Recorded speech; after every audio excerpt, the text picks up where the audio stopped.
This is the VOA Special English Technology Report. If researchers want to know what happened on a particular day, they often look at newspapers from that day. But what would happen if newspapers stopped publishing? Future researchers would likely turn to the web. The Wayback Machine at archive.org has for years archived websites, but it only does this once a day for news sites and even less often for other websites. 29-year-old reporter Ben Welsh decided to create a site similar to archive.org, but he wanted to archive only news sites, and he wanted to save their home pages more often. Ben Welsh works for the Los Angeles Times. In May, he created pastpages.org.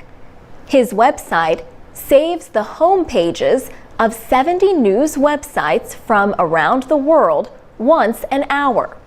Ben Welsh says this schedule of what he calls harvesting is important in today's quickly changing news environment. Over the course of a day, the narrative arc of a news story can develop quite a bit, he says. He says no one had ever saved the home pages of so many news sites so often and made that material available to the public.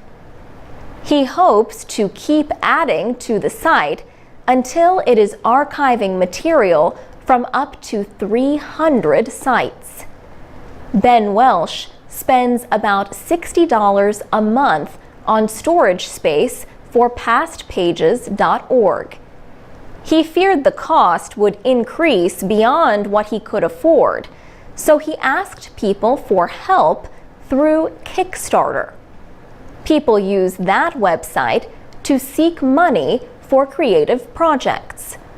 Within about a week, he had gotten all of the $5,000 he had asked for, and more.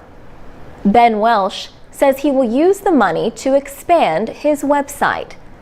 He hopes to build some features specifically targeted to media researchers and media critics. Stephanie Bluestein was a reporter at the Los Angeles Times. She is now an assistant professor of journalism at California State University, Northridge. She believes pastpages.org will prove to be a valuable resource. Now you could look hour by hour and see the placement of the lead story, how the headline changed, and how different newspapers played the story. Now you can actually compare, she says.